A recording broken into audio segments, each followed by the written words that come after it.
There is less than a month to go until AEW's first TV show, and I, for one, can't bloody wait. It emanates from the Capital One Arena in Washington, D.C. on Wednesday, the 2nd of October, and the subsequent schedule is as loaded as fan expectation. Plus, there is still a ton of speculation as to what we'll see on Wednesday Night Dynamite, or whatever they decide to call it. How will they counter-program against NXT? Are we getting authority figures? Please God, no. And will they have their own version of the SmackDown Fist? Alright, yeah, that last one might just be me asking that, but come on, I can dream, damn it. Anyway, I'm Adam Wilborn from What Culture, and this is everything we know so far about AEW's TV show.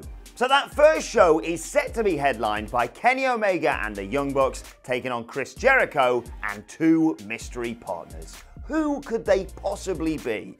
LAX! This is a major test of AEW's currency with the wrestling fan base and their tendency to fancast. It is AEW's big hook for their big first show. Existing roster members or talents fans don't want anywhere near that roster may create a dismal first impression, or worse yet, a stigma. AEW will also crown their first women's champion as Nyla Rose takes on Riho. Now this holds much promise. Rose absolutely dominated the Casino Battle Royale, eliminating 10 women, whereas Riho barely escaped her storyline struggle with Hikaru Shida. An escalation of these character dynamics, along with callbacks to their triple threat match at Fyter Fest, should make for high drama. Additionally, Cody faces off against Sammy Guevara in a match that should act as a showcase for the emerging talent and as a way of solidifying Cody's top star role, ahead of perhaps a championship match against Chris Jericho at Full Gear in November.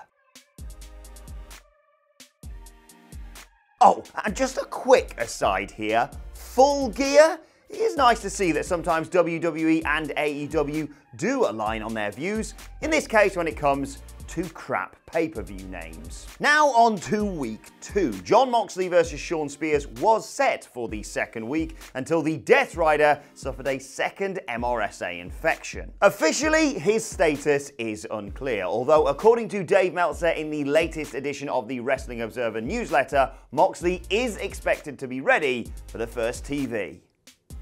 The World Tag Team title tournament, and try saying that after you've had a few beers, kicks off with an opening round match which pits division aces, the Young Bucks, against its most exciting upstarts, Private Party. Now this should be very good. The House of Glory practice runs earned rave reviews, and there's this neat intergenerational story to be told through the medium of jaw-dropping aerial spots.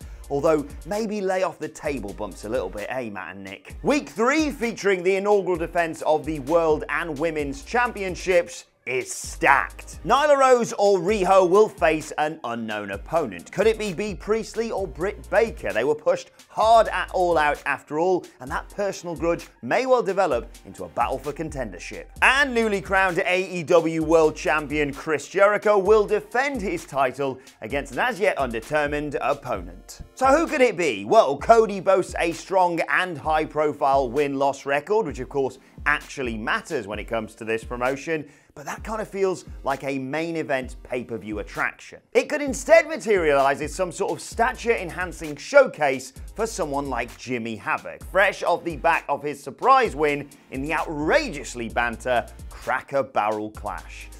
Cody is instead the natural choice for Jericho's first major challenger. Their simmering rivalry is evidence of AEW's ability to craft long-term storylines. Take note, Vince. Since the inception of AEW on various Road to specials, Jericho has, quite hilariously, no-sold the idea that Cody's his boss. The Painmaker is also on a crusade for recognition, and who else other than his boss could say the elusive thank you. It's an intriguing, almost childish game Jericho is playing here. He is demanding something tortuous of Cody, a tete-a-tete made public, made pressurized. Week 4 sees the Tag Team Title Tournament semi-finals. The finals are set for Week 5, and that is basically a guarantee of stakes and high-quality action. Chris Jericho is also set for in-ring action in Week 5 in his capacity as champion, or maybe sod it, we'll just see some sort of champion celebration with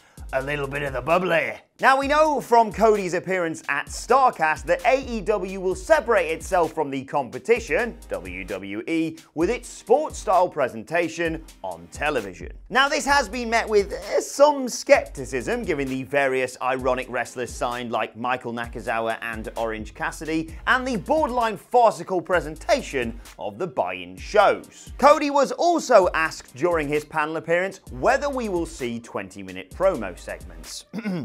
No chance in hell. Good. He elaborated further by revealing that AEW will present more in-ring content, longer matches, and no invisible camera backstage. Good again. This is a great omen for fans deadened by WWE's, well, let's just call it what it is, weird, this is actually a TV show approach, because well, it isn't. It is a TV show, obviously, but the characters have to treat it like it's a show they aren't able to watch when they are. And they should. If they did, they'd be able to foil half the heel's schemes. Extrapolating this, it would appear that AEW, in not presenting verbal backstage segments or in-ring promos or the like, would instead promote matches via the sit-down interviews that have drawn much critical acclaim in their Road to series. That, or an approach similar to New Japan, in which the backstage promos are framed as press conferences, would create the illusion of the credibility of a real sport. All of this is consistent with the initial press release of AEW that said they were going to offer fans less scripted, soapy drama and offer a legitimacy in wrestling that he had not previously had. Yeah, shots fired. Now, the talk of analytics is interesting because it seems contrary to a storyline logic that, let's be honest, isn't without fault. Case in point, Riho. An element of uncertainty surrounds AEW's wins and losses directive, not only because it doesn't account for momentum and injury, but it's a very intricate and complex way of world building. One thing that is very certain is the fact that the Crimson pissing out of Dustin Rhodes' face at Double or Nothing is very much going to be confined to Saturdays. I mean, to quote Tony Khan when asked whether or not we'd see that on TV, no, no, no, no, no, definitely not. This approach, of course, just makes commercial sense. The WWF wasn't able to maximize its advertising revenue at its absolute peak of popularity because, well, some advertisers didn't want to associate themselves with the, yes, blood and guts of the Attitude Era. It also creates, or at least should create, a sense of discipline within the fictional creative universe. For the blood to spill, the person with the blade must hold motivation, which should demand of AEW gradual long-term build with cause for ultra-violence on Saturday nights. AEW's initial approach to programming is in total contrast to WWE's week-to-week chaos in its flagship programming. AEW's is a model built on reassurance. It is a plan that spans at an absolute minimum 2 months. I mean, Cody spoke to Chris Van Vliet earlier this year and revealed that a year's worth of storylines had already been mapped out. Vince would have that ripped up in a week.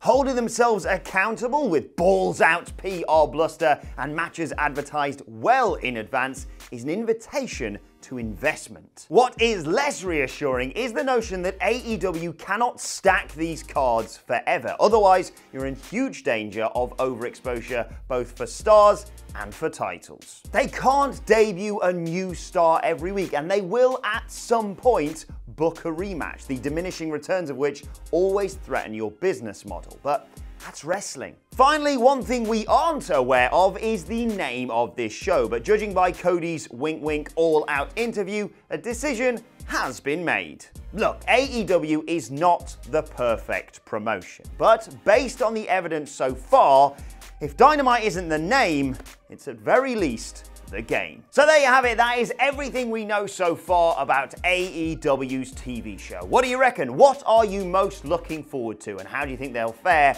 against NXT? Let me know your thoughts in the comment section below, and don't forget to like, share, and subscribe. And subscribe to What Culture Wrestling on either iTunes, Spotify, or wherever you get your podcasts from for daily wrestling podcasts too. My thanks to Michael Sidgwick for writing the article that this video is based on, and thank you for watching. We will see you soon.